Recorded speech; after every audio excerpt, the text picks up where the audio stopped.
This is the Paul McGuire Report. I'm Paul McGuire. Many things are going to be happening in the next couple of days, weeks, months. And when I say many things, I'm talking about a convergence of different factors and a vast acceleration of these divergent factors.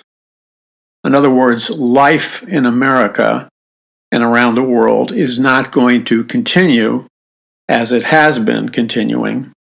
Everything that we call normal will not be normal. Things are going to change, and they're going to change radically from one degree or another. There's a spectrum of highs and lows in which this change, this accelerated change, can occur. Now, the reason I'm bringing this up is not to instill fear or paranoia or uncertainty in people.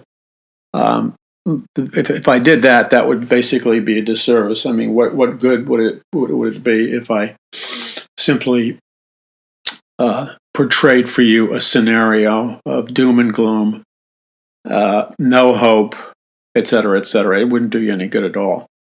It would be counterproductive. But at the same time, there has to be a realistic recognition of certain factors which are playing out right now, and they're going to play out, and they're going to continue to play out in intensity and in an ever increasing acceleration. So, for example, we are moving towards, and we will be in, many of you will be in the year 2020 by the time you hear this. So let's just say, for the sake of this tape, you're in 2020. And 2020, the actual date itself is nothing that is particularly magical, but it represents a seismic shift in many different aspects of what we call civilization, humanity, society, governance, law, social structure, economics, religion, spirituality, etc., etc. A seismic shift of what's going to happen. And I use the word seismic shift intentionally because seismic refers to the massive earthquakes that come from the tremendous amount of energy and pressure that builds up from the inner earth, and it affects the tectonic plates, which are these massive plates underneath the Earth's surface. And when we have earthquakes, those plates blow apart, or they separate, or they fissure, or you have gigantic fault lines like the San Andreas Fault. And right here, from where I'm recording from, the studio that I'm recording from is well, let's just put it this way, it's dangerously close, and it is in the vicinity, immediate vicinity, of the San Andreas Fault. And you're probably asking yourself, well, if that's the case, which it is, why is he living there? Why on earth is he living there? And that's a very good question. And I've talked a little bit about it on other programs, but I will say this. It was the seismic jolting, the seismic earthquake, known as the Northridge earthquake, a while back. The Northridge earthquake erupted, and many of you recall seeing those pictures from California of those giant aerial highways and freeways which just snapped in half, or they broke in half. So it was eerie, because you could imagine a car driving on this aerial freeway, and then the whole freeway was gone. So if somebody was driving and they weren't paying attention, they would have just driven into oblivion. And I don't know if one person did get killed doing that, or I've heard an alternative story is that one person was in the process of going up that aerial freeway, and this person felt the sensation in the beginning of the earthquake, which many of us in California have learned to sense. And I believe the account goes that he slammed on the brakes, deserted his car, and ran for his life. Fortunately, he ran in the direction of where the freeway remained intact. But you see in this one area, it's the 5 North. So as you're coming out of, let's call it the more metropolitan area of Los Angeles on the 5 North, the brilliant planners and engineers who constructed the state of California in all their brilliance and genius, they have only really 1 or 2 or maybe 3 main arteries out of what is known as Los Angeles or Southern California. Now, Los Angeles, which has endless millions of people, Los Angeles County itself only has 2 primary arteries out of it. But Southern California may have 3. It's debatable. And the arteries out of it going north, if you want to get out of Southern California, LA, and that whole metropolitan suburban complex, you have to drive on the Highway 5 North, which, first of all, is ridiculously small in the amount of lanes that it has, considering the amount of millions of people who travel over it. Secondly, the famous scene that you've seen in photographs of where the freeways broke apart was right there as the 5 North goes into this, let's call it like a giant crevice of these mountains. That's where the 5 North is heading. And it was at that pressure point that the freeways collapsed. And then if you look below it, not only did the freeways collapse, that's the aerial freeways. The freeways that are mounted on dirt, these 8-lane, 9-lane freeways, they ruptured.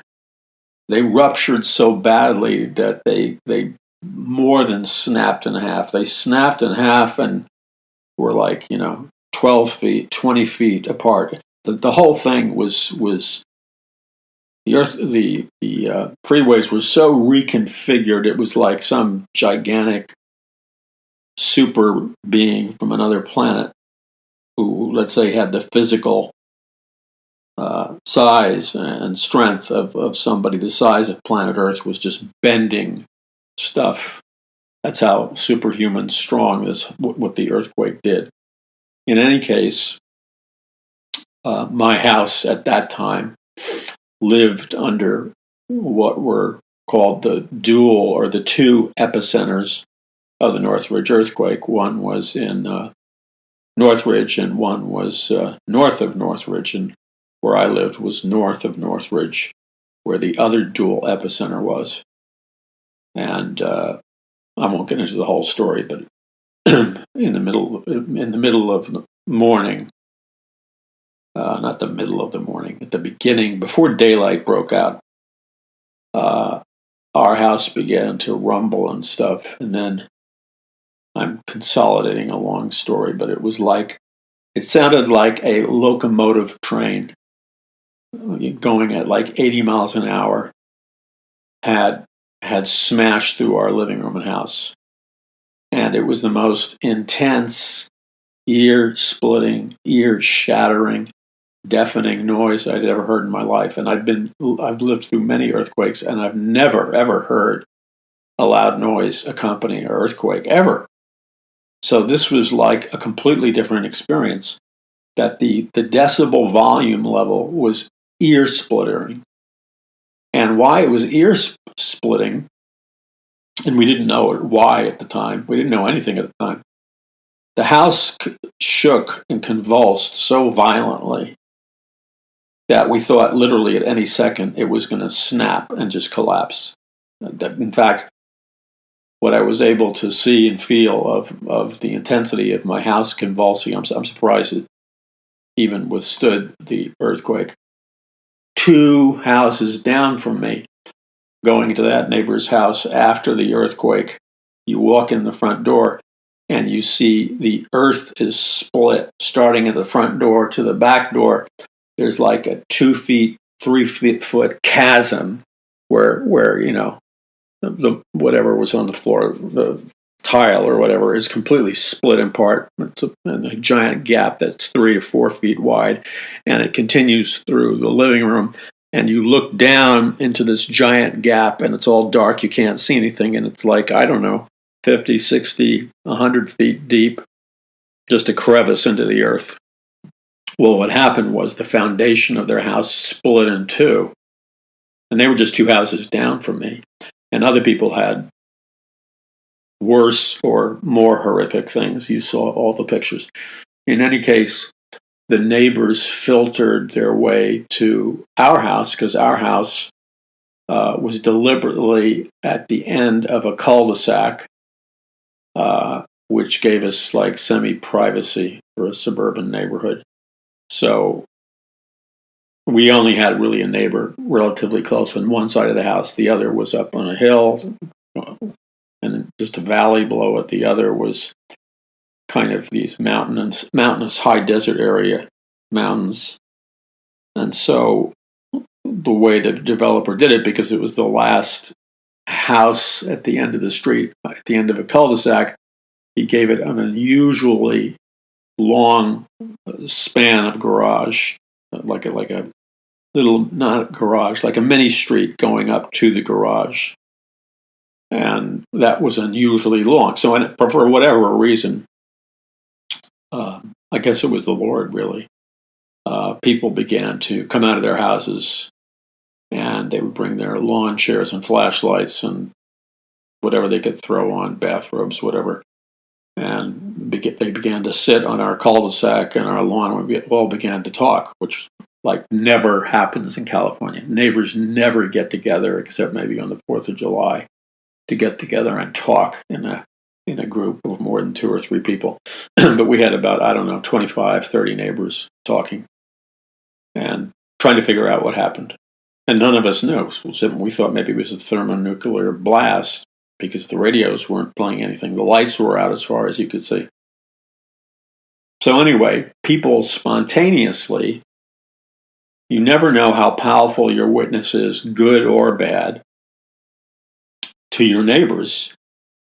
So out of the blue, okay, I didn't even know my neighbors knew what I did. But out of the blue, some of my neighbors just spontaneously, because of the fear factor that was hanging in the air, they asked me, they said, Paul, this is what they said to me. They said, Paul, do you believe that what we're seeing now, and he was a Jewish guy, not a particularly religious Jewish guy, kind of a liberal Jewish guy, very liberal, entertainment business. And he goes, do you believe that these things, like earthquakes, that these are the signs of the times that Jesus Christ talked about? So I guess he theorized that it was an earthquake, like most of us were beginning to figure that out. But then he asked me, are these the signs of the times that Jesus Christ talked about? The signs of the times in Matthew, the end of the world. And it gave me an opportunity to explain to him. Then somebody else, another neighbor, asked me, almost another atheistic, Gnostic neighbor with no religious interest whatsoever, asked me a similar question about, are these the signs of the times that Jesus Christ talked about? And I guess it's because I was a Christian author or whatever. And then I would go in stores and stuff, and I'd go to the weirdest places, and people I didn't even know, or people who I knew in the sense that they recognized my face and I recognized their face because we, at that time, went to the same donut shop every morning, okay? Something like that. You know how you'd know somebody just from shopping or something, but you don't really know who they are. But people, and then complete strangers, because these aftershocks were so intense, each aftershock was almost as bad as the original earthquake. And they out of the middle of nowhere, it happened. I can't tell you how many times it happened. It just happened a lot, especially in the first 3 to 4 months, because the aftershocks were unrelentless for the first 3 to 4 months. And I got this question: is this a sign of the end of the world? Is this a sign of Jesus Christ returning? Is this the signs of the times that Jesus Christ talked about? Is this the end of the world, Paul? Is this what the Bible talks about in terms of Bible prophecy? Now, here's the interesting thing. This wave of people that would come up to me that I didn't even know, who were asking me about the signs of the times and the end of the world and all the rest of that stuff, that never happened to me before. Okay, that this was like supernatural, and but it kept happening, and the Lord was using it to get my attention, because I began to notice that 100% of the time that the people that were asking me these questions about the signs of the times and the end of the world and prophecy and all that stuff, 100% of the time, all of these people were not Christians. They weren't evangelical Christians. They weren't Catholics. They were not people who read the Bible. They were agnostics or atheists or New Agers, or they were not Christians. Okay, so they had no quote whatever, and that was the thing that amazed me. And they were the people that you would least likely, with your mental imagination, figure out. These would have been the people you would have projected to be the least likely to be even remotely interested in Bible prophecy, end of the age, signs of the times, Jesus Christ, the end of the world stuff. The least likely. And yet they were the ones coming to me. And so the Lord used this as a gentle, loving smack in the face. At that time, I had written one other prophecy book. Was it one other? Well, actually, my first, a lot of people don't know this, and time flies faster than you think. I was at the Disclosure Conference, and there was two young gentlemen. By young, I mean they were, 2 decades younger than I was, maybe more. And they had written together a book on the New Age movement, a very up-to-date book, and a very good, excellent book. And I was watching them talk from the back of the conference room, and I was mesmerized, because it was like I was flashing back in time, like I was going through time travel, and it was like watching myself like 30 years ago. Okay, this was their first book, or close to it, or whatever. And people were fascinated. They were filled with enthusiasm. Not that I'm not filled with enthusiasm, I am. But whoever would have ever thought there would be like a second coming of the New Age movement? And yet there was. And so I introduced myself, and they knew who I was in my books and stuff. But the point was that in my first books, they were all on the New Age movement, and my books were a testimony about how God delivered me from the New Age movement and the occult. And those were my first 3 or 4 books. And they contained Bible prophecy, by the way. They contained Bible prophecy because you're dealing with false Christ, and you got to talk about the real Christ. And but they contained Bible prophecy. And then the rest of my books contained Bible prophecy was always in my books, but it wasn't like the center theme. But I had written a book that came out a year or 6 months right before this earthquake, and it was called, the name of the book that I wrote was called "Who Will Rule the Future? A Resistance to the New World Order," and I think that was copyrighted, written in 1991.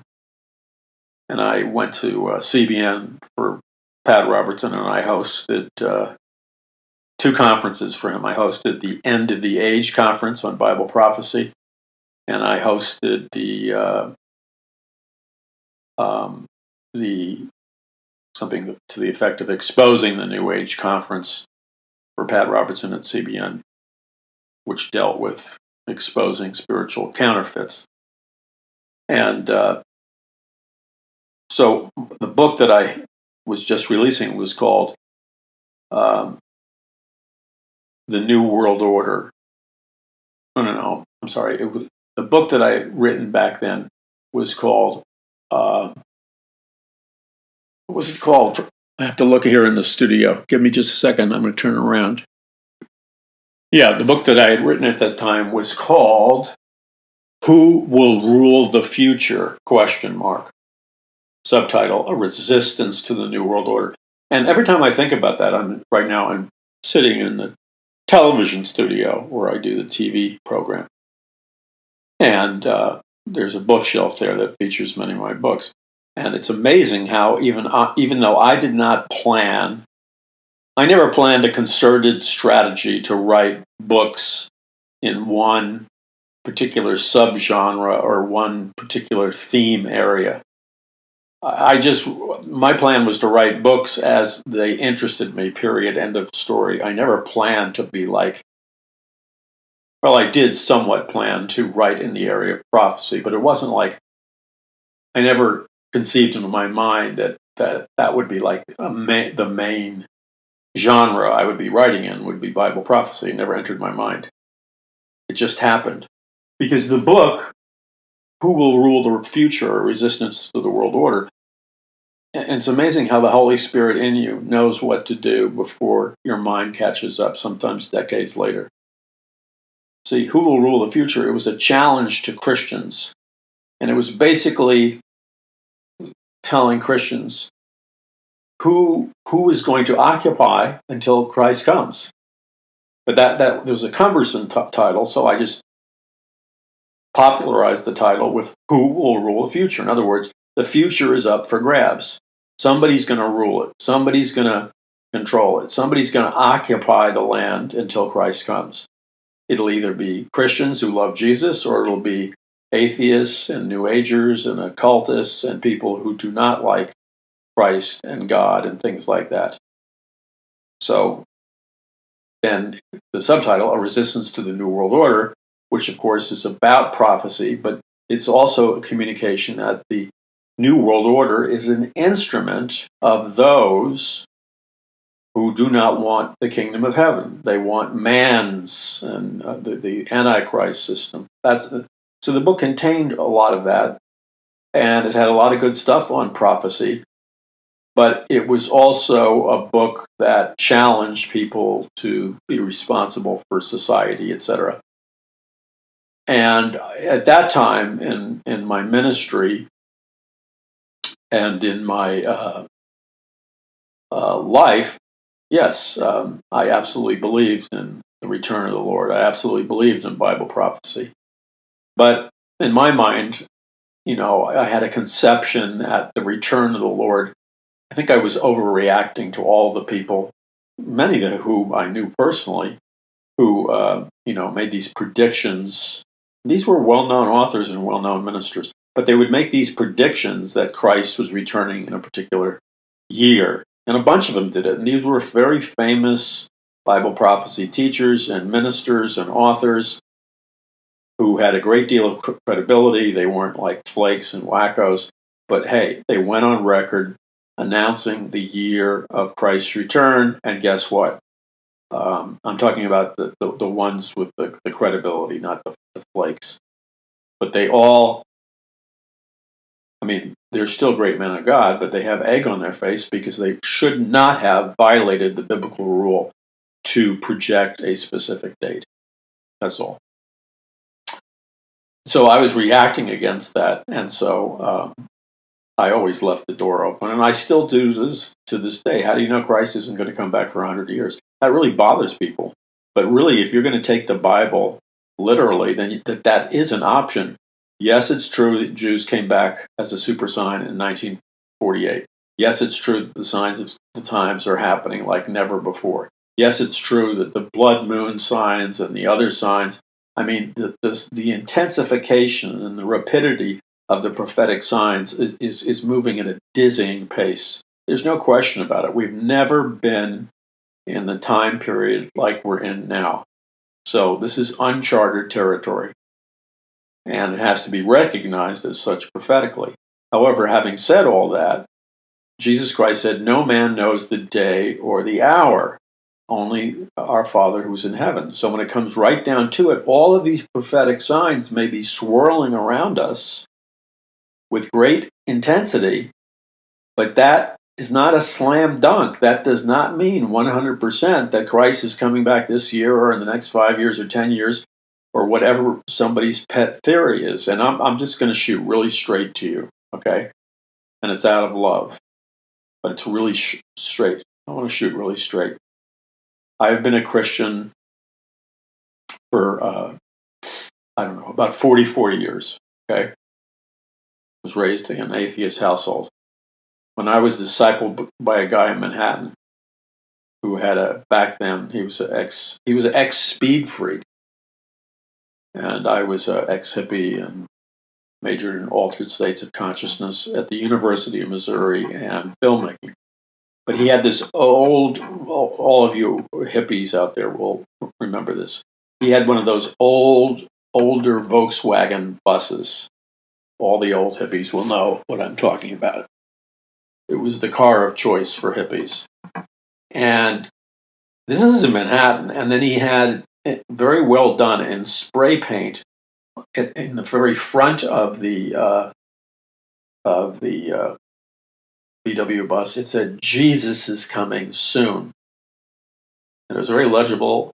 And he did that so every time everybody looked in their mirrors as he would tailgate them, because he was like an ex-speed freak and he had no impulsivity control. He would drive like as fast as you could drive, zipping in and out of lanes, way over the speed limit in Manhattan. Nobody could catch him because he was like a bullet.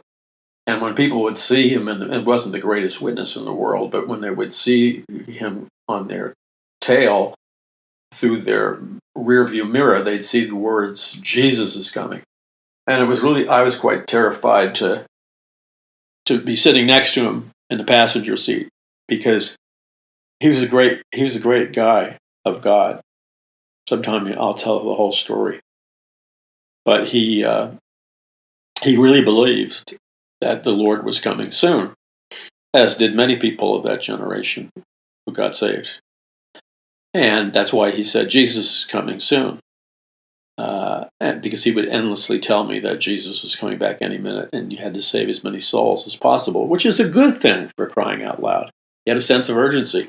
But being an ex-speed freak, and that some of you don't know what that is. I mean, there are, well, I don't really want to mess around with people's minds today, but back then they called it speed freaks. It was the abuse of amphetamine drugs, and there's a whole bunch of amphetamine drugs. Today, though, you have crack, you have meth, you have ecstasy, you have the stuff at the rave parties that all have amphetamines in the cocktail that may include hallucinogenics like LSD or whatever. So you have a lot of people whose behavior mimics that of a speed freak. And then, of course, you have the inundation of young people who've been diagnosed with ADD and ADHD who are taking, they're taking Ritalin and an entire spectrum of amphetamines, okay? Well, those drugs are powerful. I mean, they're whatever, I don't know what dosage. You may know somebody who's on them or whatever, what dosage they're taking or whatever, but they're not. They are, relatively speaking, intense amphetamines. Okay, so imagine having horrible nutrition, being a long-haired hippie, and abusing speed all the time, which people did. Again, I'll give you a recap of a long-lost memory that you probably wish I never brought up, but it just came to my mind. And I'll name the name of a rock and roll group that many of you have never heard of and think I'm crazy, and some of you will remember. And there was a famous British rock and roll group called Cream. And they played very good rock and roll, but as intense as you could get.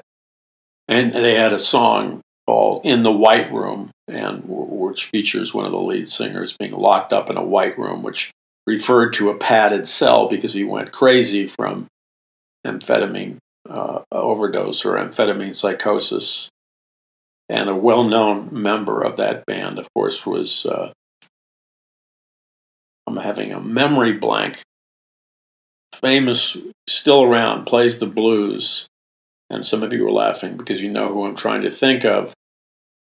Oh, for crying out loud. Famous rock and roll guitarist. Eric Clapton was one of the lead members of Cream. Anyway, they were one of those amphetamine bands of that period. And then, of course, decades and decades fly by, and you have the resurgence of that, but it's happening in rave parties.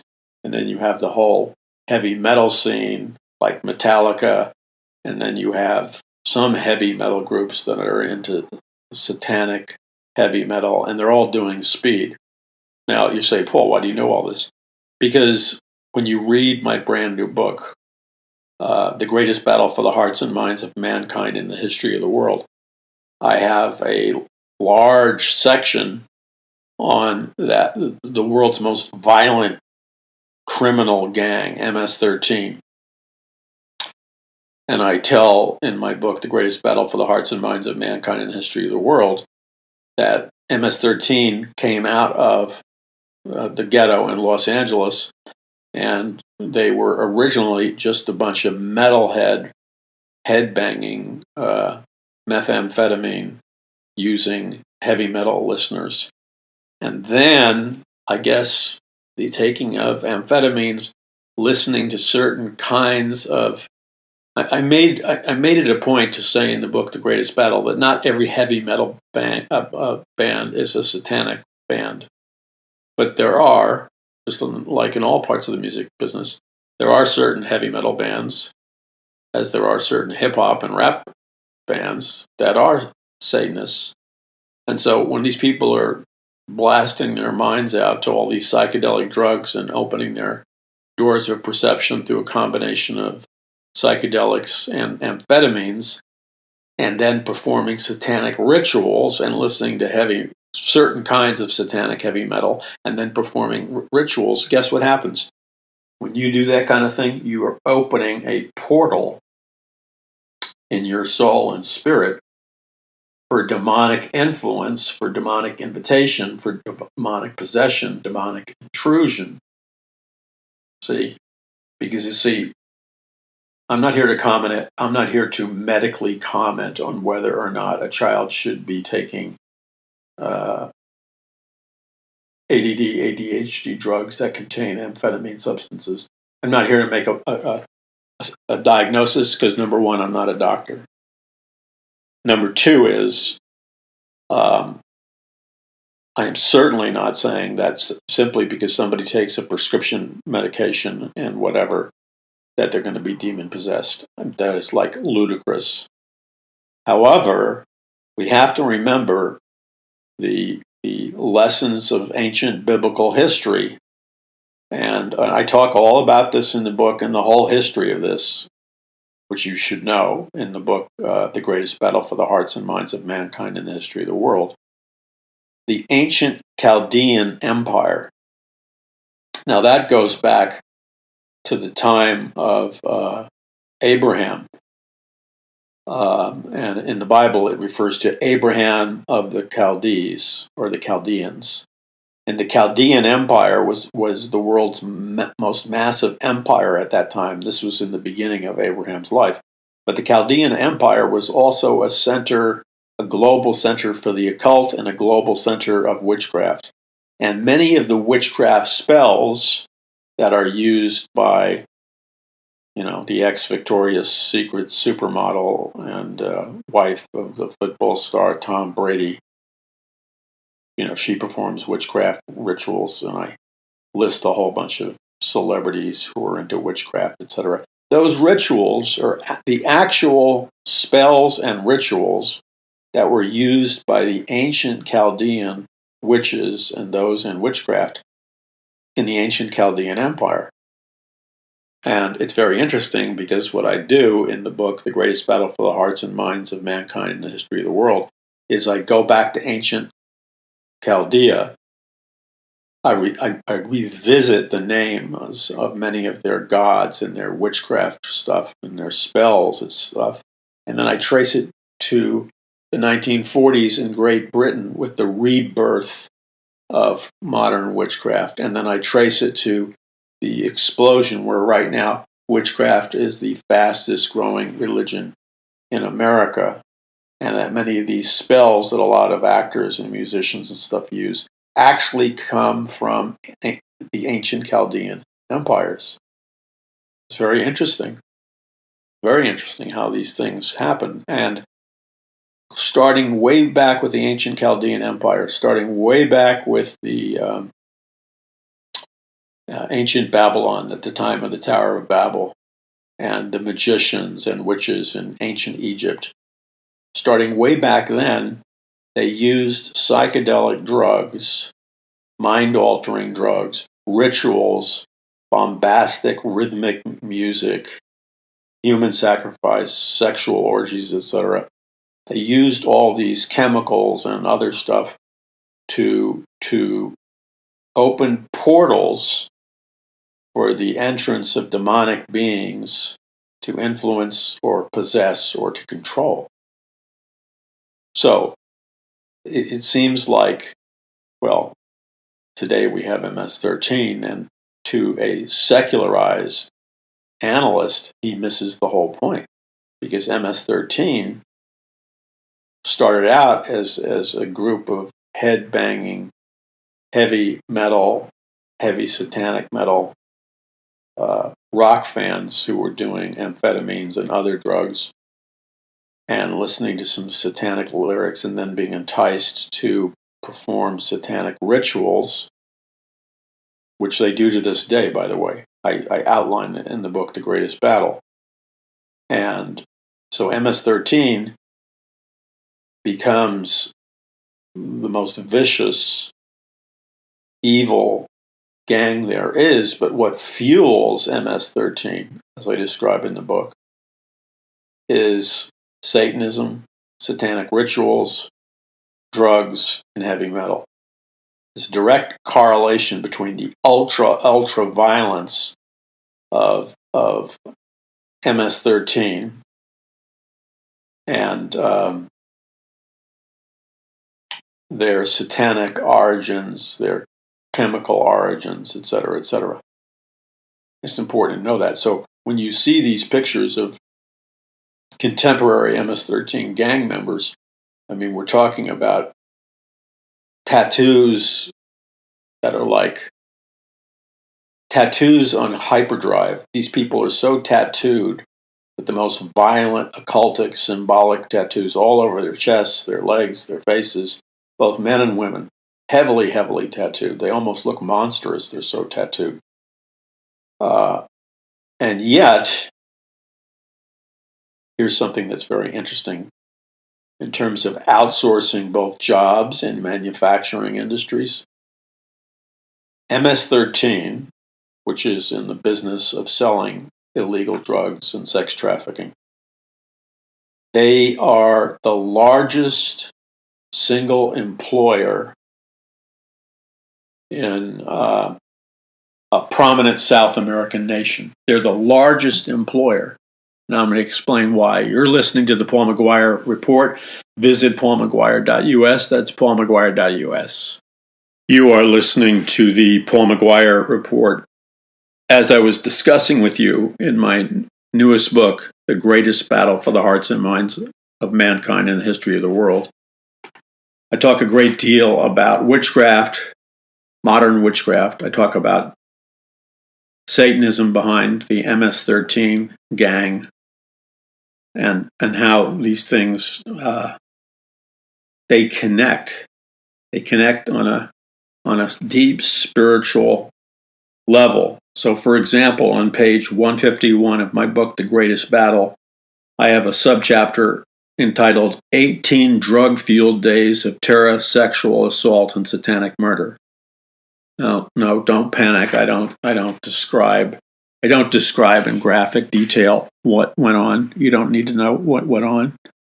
I mean, I describe it in a journalistic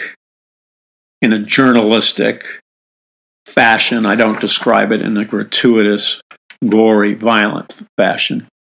So in other words, what I describe is to give you an idea of what occurred without being specific. And so I'm giving you the news report of a Houston television station where MS-13, the gang members who they've been in jail, they were busted, and they were charged with killing a woman as part of a satanic ritual.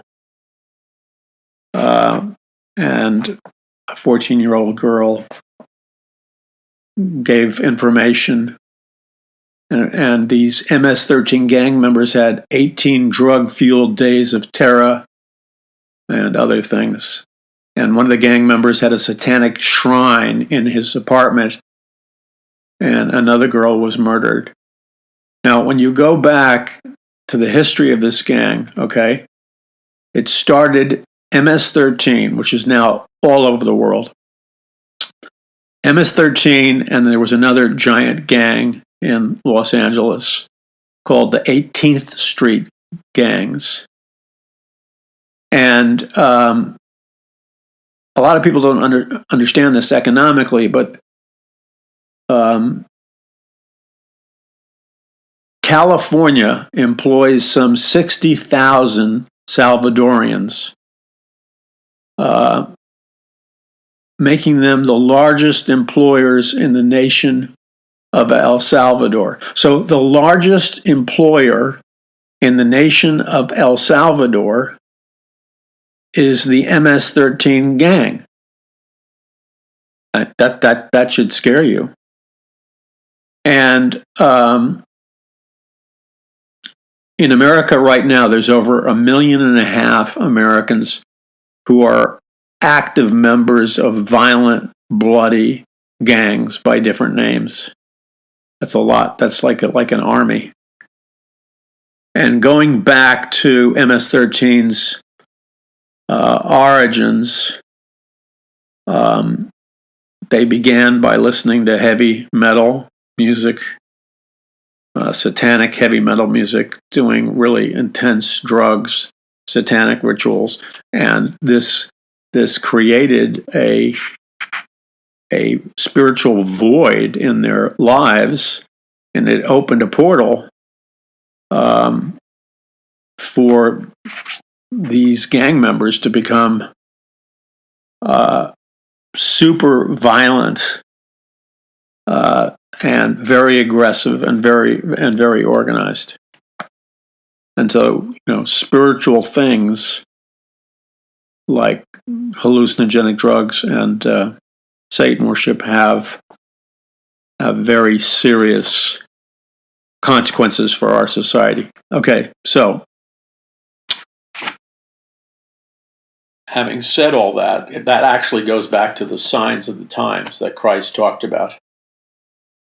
Because when Jesus Christ talked about the signs of the times, he said there would be wars and rumors of wars. And by the way, it was after the Northridge earthquake I wrote a book that was a pivotal change in my outlook on Bible prophecy, in that I now embrace the idea, without a specific date, I embrace the idea that Jesus could come back at any time, and that we're very close to the return of Christ.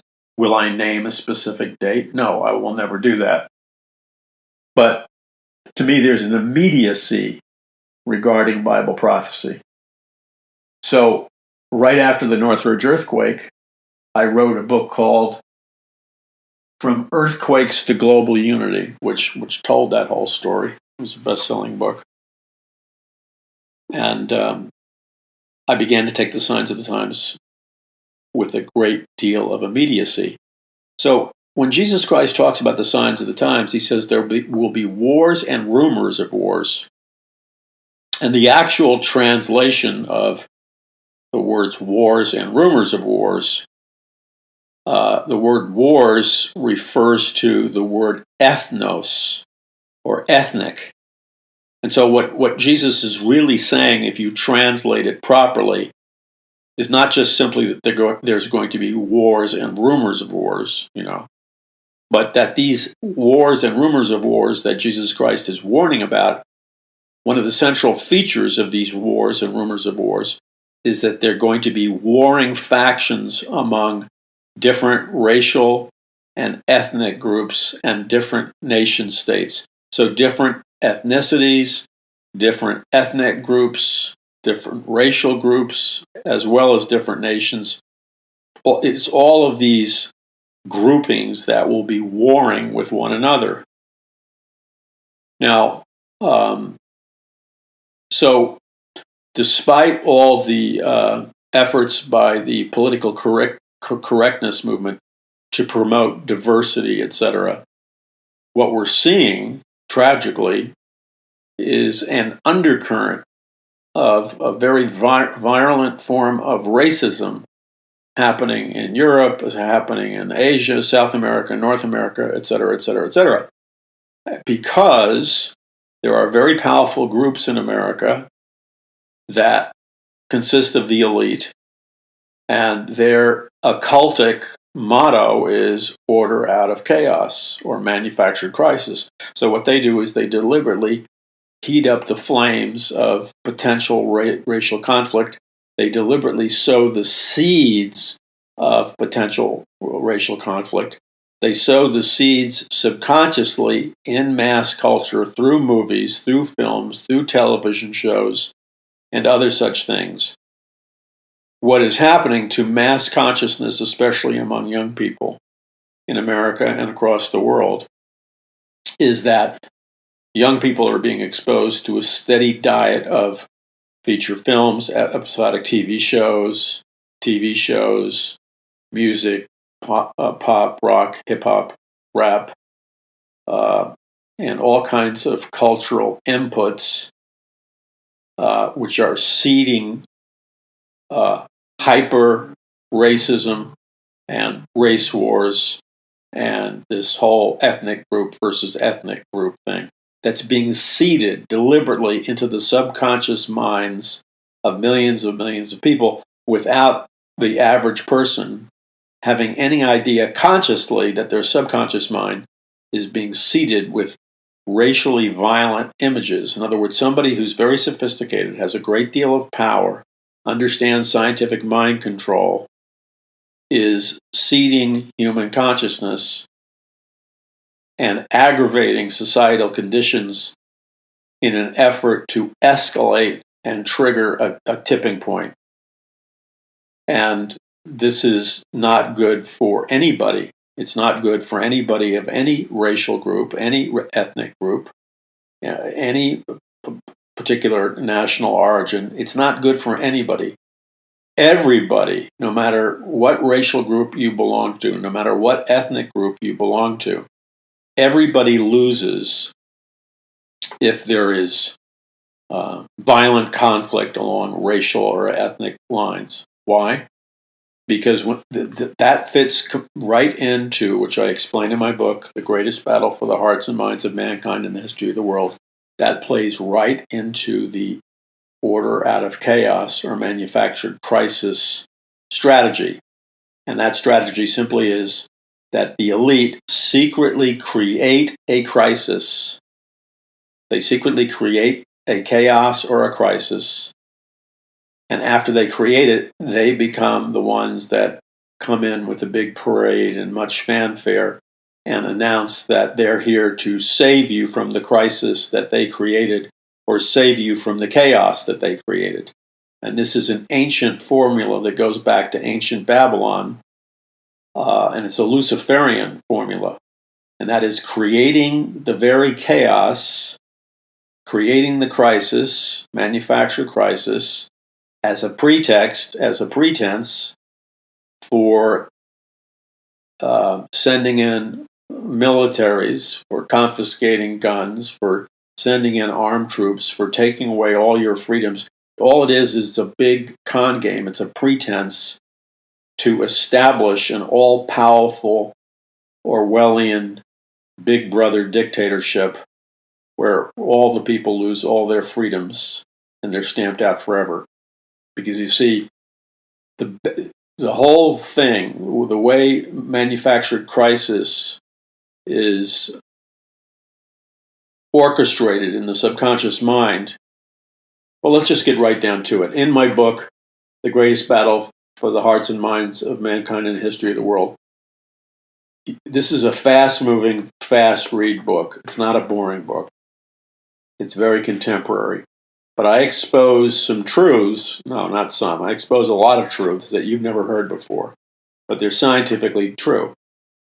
So, for example, one thing you need to understand about the dark origins of communism is that, going back to the French Revolution, where communism actually originated, the psychological mechanism developed by the communist revolutionaries, developed by the French philosophers and the French social scientists, works like this.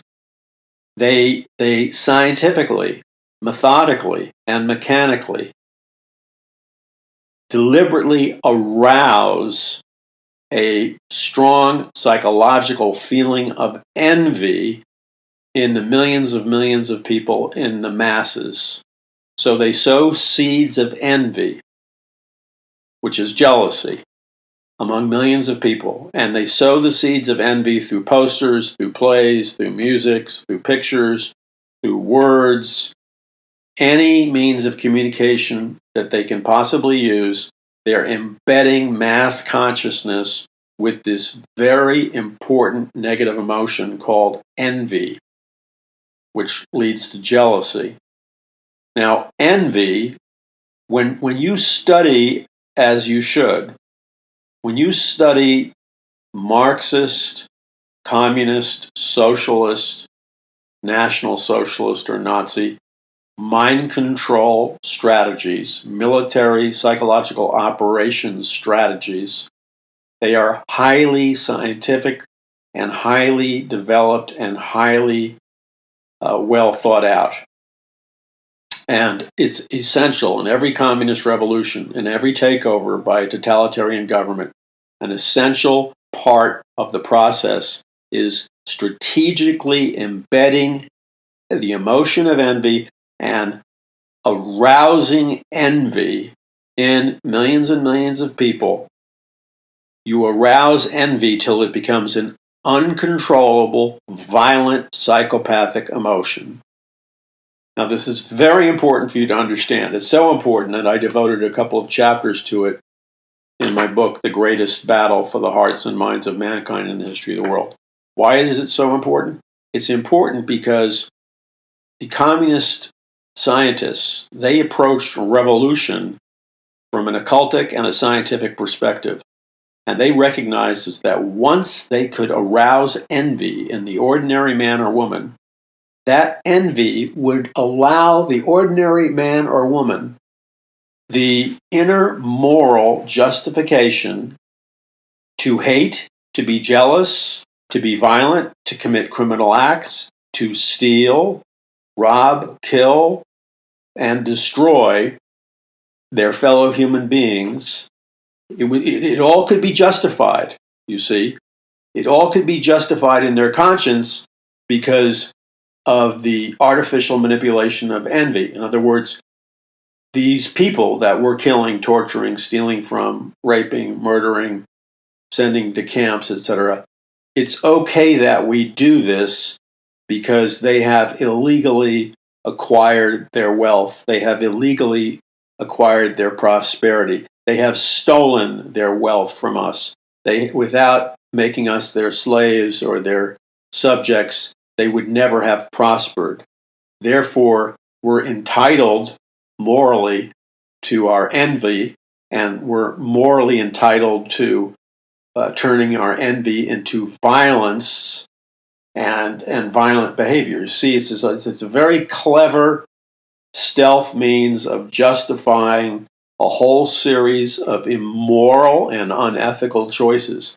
But through the justification of all these immoral and unethical choices, this is the the infectious breeding ground that communist philosophy thrives in.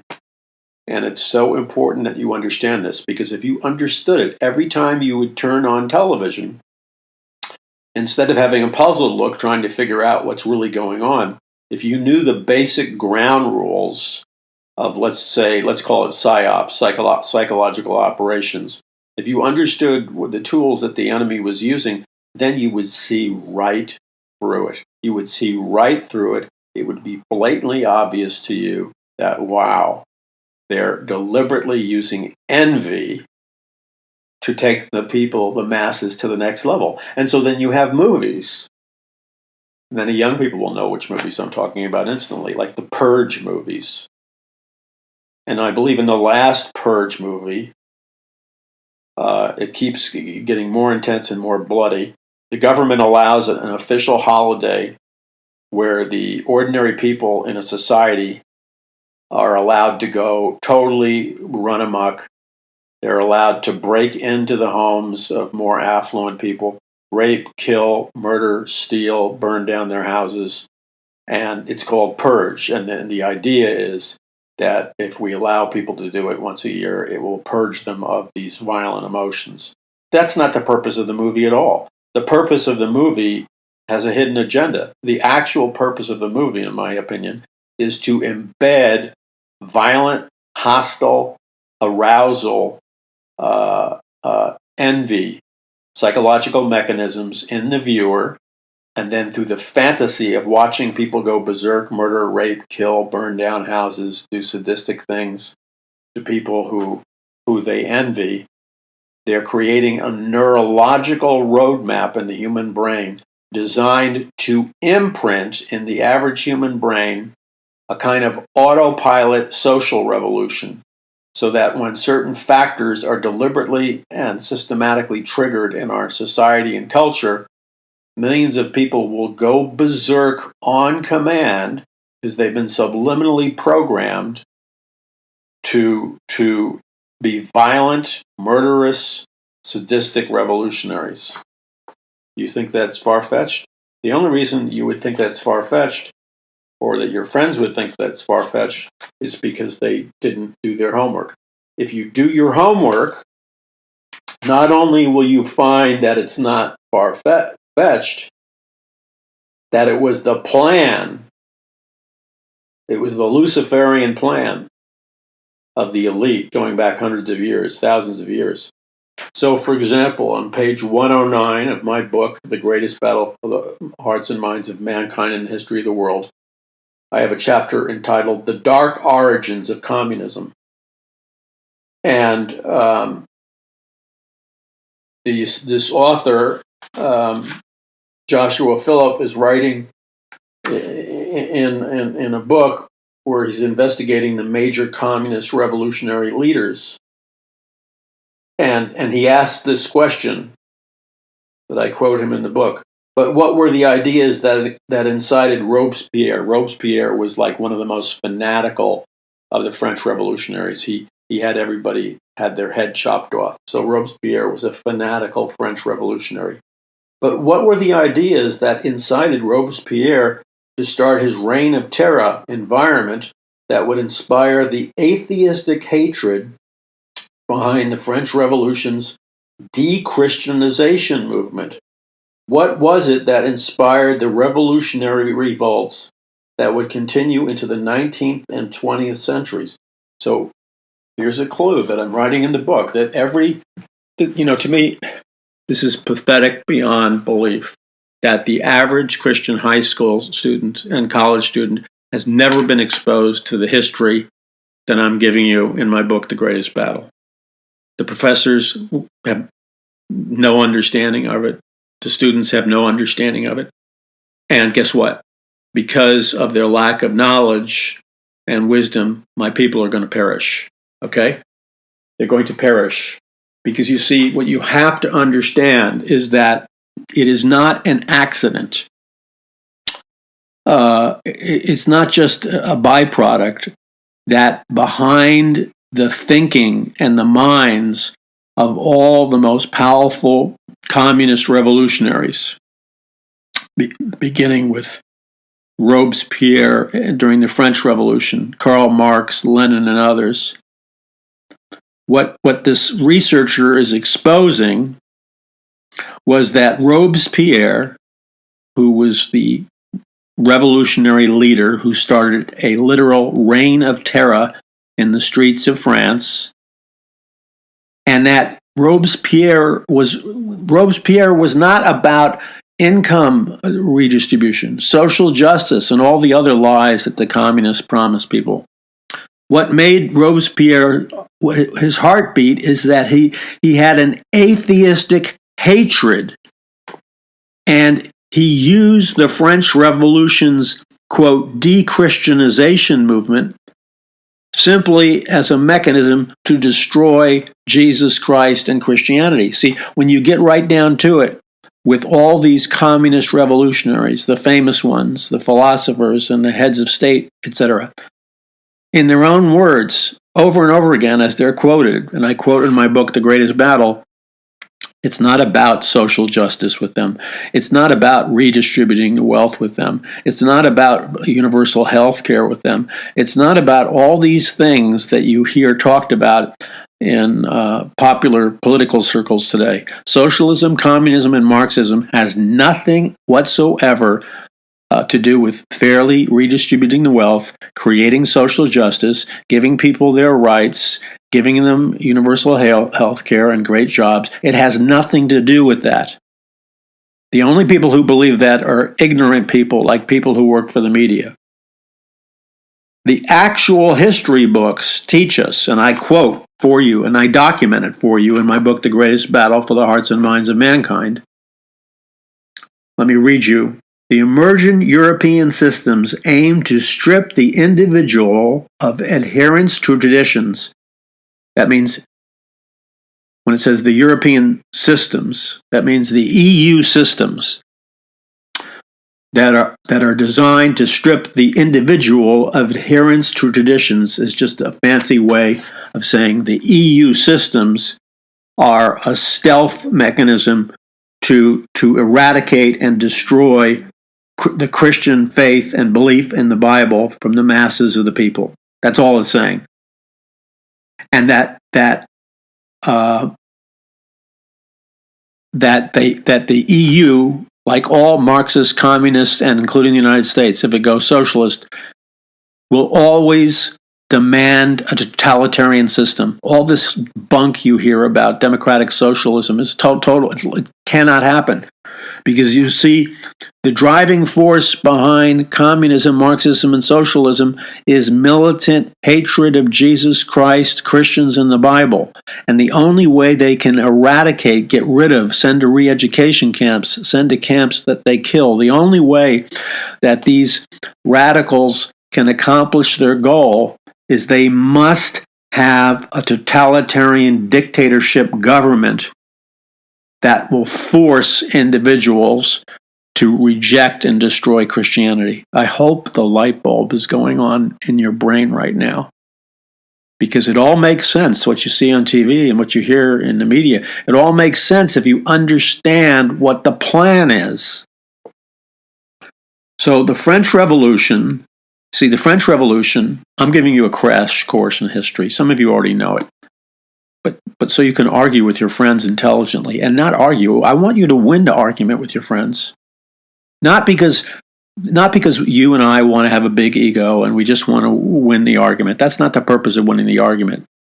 We need to show in front of our watching children, in front of others that are watching, in front of all the other people that are observing. We need to show people, not for egocentric reasons, but we need to show people that historical evidence, scientific evidence, and documentation is on our side, that we know what we're talking about and we can defend it, and that they don't know what they're talking about and they're irrational. This has to be done, because unless we win this battle for the mind, we're going to lose our nation.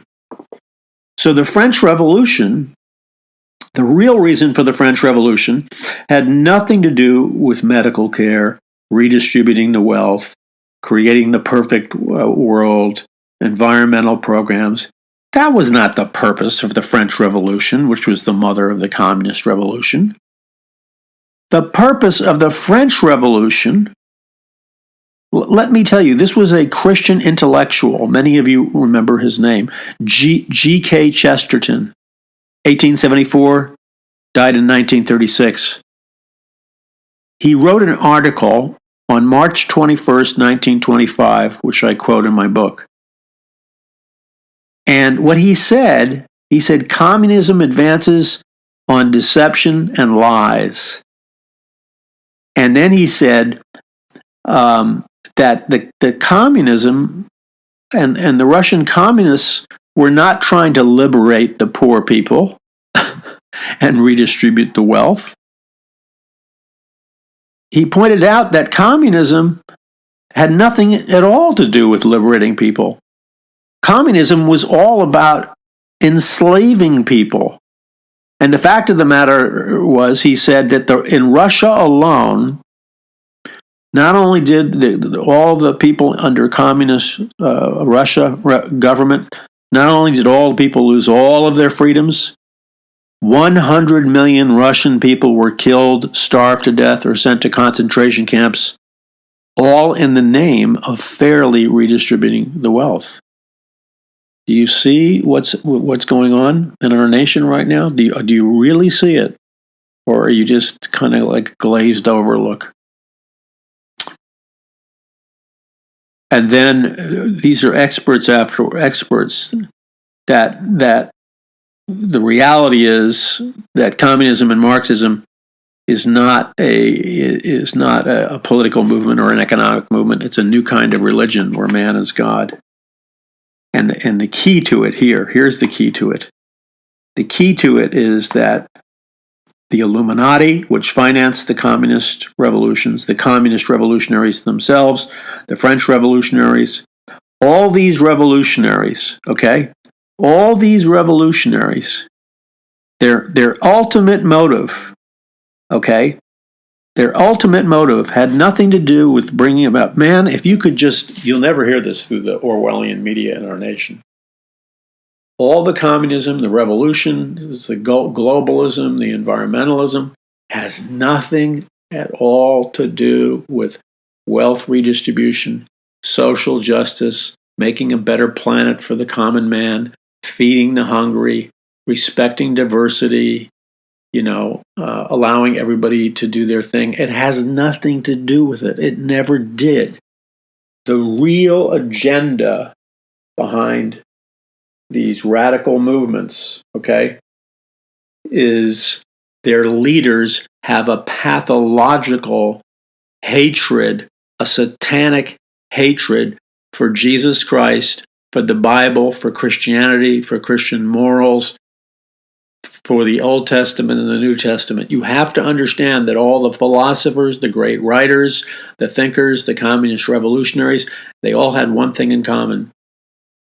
Deep underneath their skin, they had a raving hatred to destroy and burn up and eradicate and wipe off the face of the earth anything that has to do with Christianity, Jesus Christ, the Bible, Christian moral values, etc., etc., etc. It comes from the spirit of Antichrist. Communism, like Satan himself, is really nothing more than an all-out rebellion from God. Now, why did I tell you that? Why did I tell you that? I told you that because the lie that you're going to hear from the media and the lie that you're going to hear from other people is that communism, socialism, Marxism globalism is all about social justice and wealth redistribution. But read what the great Russian author, Christian, and intellectual who suffered through a communist prison camp in Russia. His name was Alexander Solzhenitsyn, and he said this when he was winning an award in 1983. Listen to what Solzhenitsyn said about communism, because he lived through it. Within the philosophical system of Karl Marx and Lenin, and at the heart of their psychology, hatred of God is the principal driving force, more fundamental than all their political and economic pretensions. Militant atheism is not merely incidental or marginal to communist policy. It is not a side effect, but the central pivot. So what Solzhenitsyn is telling us here is that when you observe these communist, socialist, Marxist, revolutionary movements in Europe and America and all around the world, and it sounds so seductive, they talk about social justice, they talk about healthcare, they talk about jobs, they talk about a worker's paradise and on environmentalism, they talk about all these wonderful things. The reality is that those wonderful things in the long run will never come true, and that the real inner motivation for all of it is an absolute bloodlust, demonic hatred of Jesus, the Bible, Christianity, and everything to do with Christian values. It is an all-out demonic hatred, and it is a bloodlust that cannot rest until it is burned, tortured, exterminated, and wiped out millions of people. Does that sound like an exaggeration? It would only sound like an exaggeration if you had no knowledge of history. The total numbers of people who died, who were starved to death and killed by communists and Marxists and socialist revolutionaries in the last 125 years, the total number of people killed by communism is 240 million people.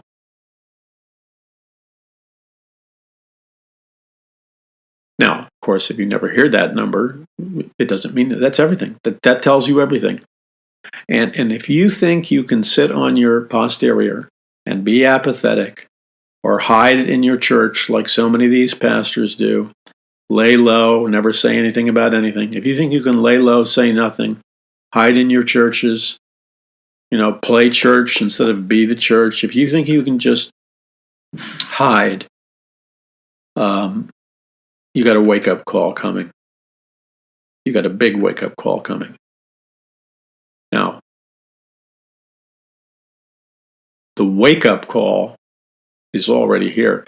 The question is, it is evil to teach men and women that there's absolutely nothing they can do about their future, that God has decreed from heaven. As some self-appointed prophet will say, that it is God's sovereign will that America is destroyed and goes into a giant communist concentration camp. We've passed the line of no return. This is absolutely God's will that, this horrible communist revolution will come and all this stuff. Well, you know what? When you listen to false teachers, you get lies for messages. It doesn't say that in the Bible. You're inferring that it says it from the Bible. You're cherry-picking your verses to make the Bible say something that it doesn't say. The Bible does not teach fatalism. Although God is sovereign, Jesus Christ would not have said, "Occupy until I come," if it was not possible for God's people to occupy until I come. I mean, for crying out loud, how intelligent or how stupid do you have to be to get or not get that? Jesus Christ said, "Make disciples of all nations." That means take the people who are in running the nation and take the people of a nation and teach them how the Bible instructs us on every dimension of life: economics, government, legal systems, etc., etc. If you're making disciples of all nations, you wouldn't have dictatorships. You stand up for what is right. You pray. You engage in intercessory prayer warfare. You evangelize the lost. You win people to Christ. You're salt and light, not chicken fat and something else. This is it. This is your opportunity. This is your opportunity. God called you before the foundation of the world to be here for such a time as this. So everything that's happened, God already equipped you for. And He called you for a reason.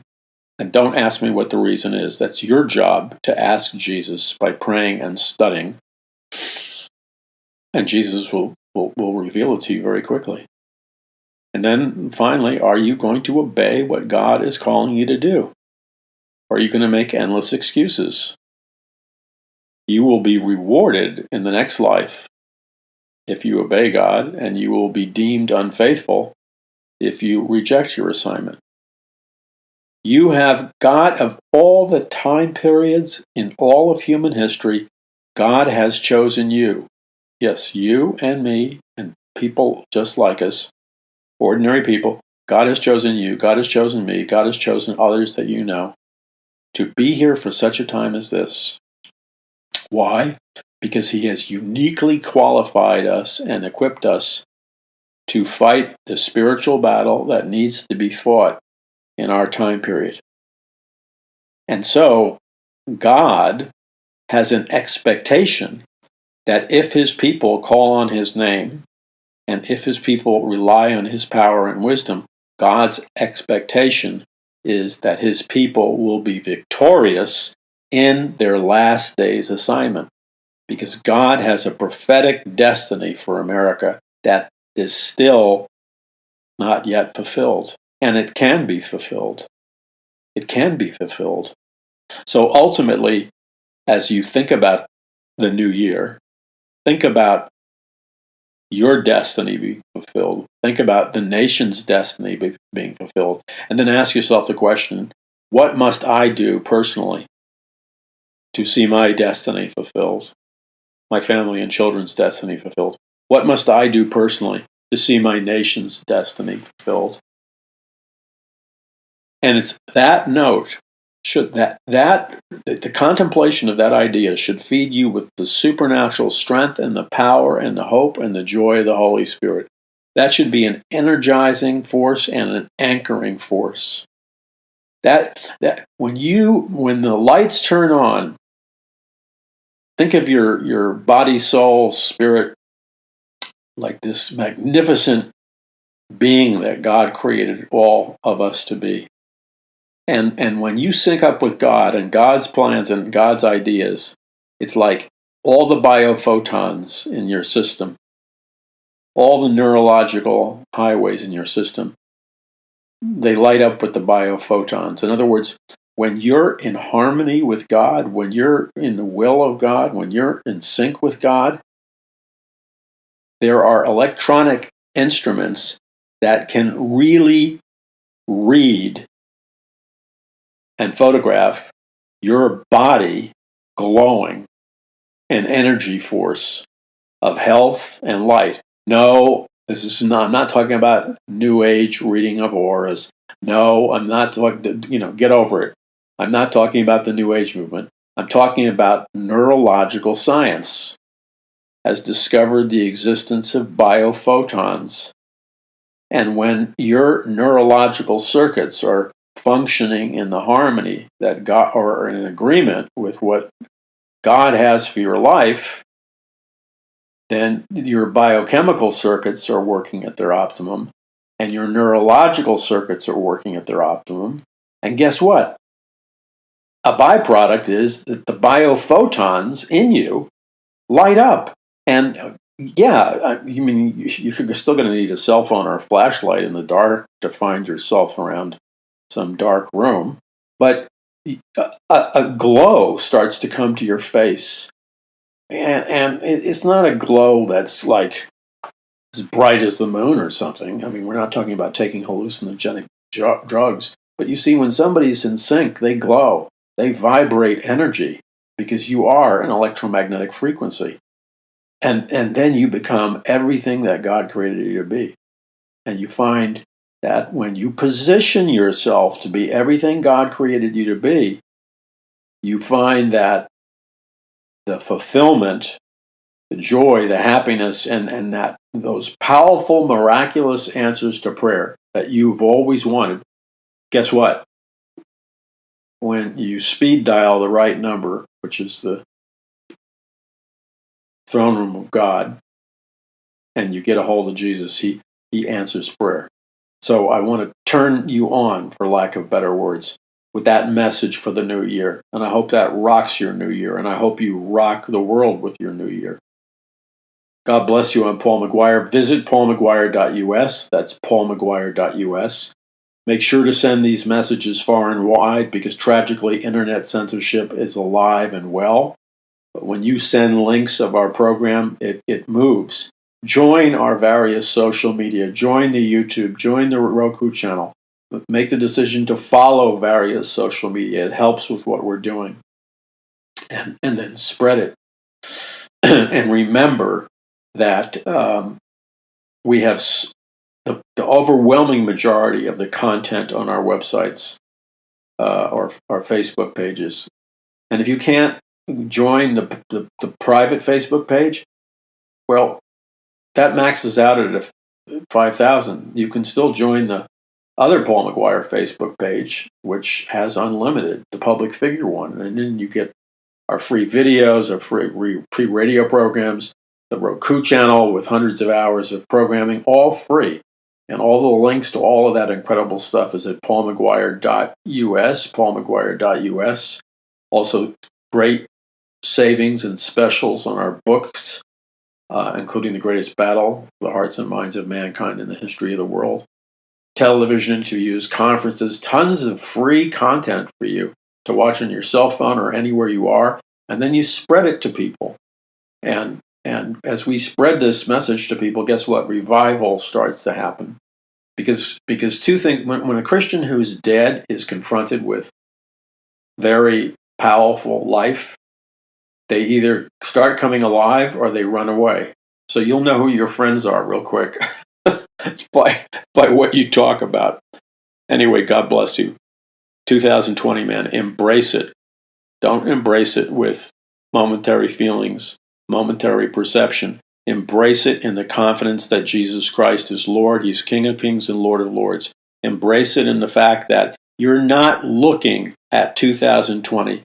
You're not evaluating whether 2020 is going to be bad, good, ugly, up, down, sideways, or whatever. If you're looking at it through a human evaluation system, you're going to be freaked out and paranoid about 2020. But if you decide to position yourself regarding 2020 and look at it standing on the foundation of the promises of God, standing in a right relationship with Jesus Christ and His Word, you can have supernatural confidence regarding your prospects, regarding the outlook for 2020. God bless you. I'm Paul McGuire. Be sure to visit paulmcguire.us. That's paulmcguire.us.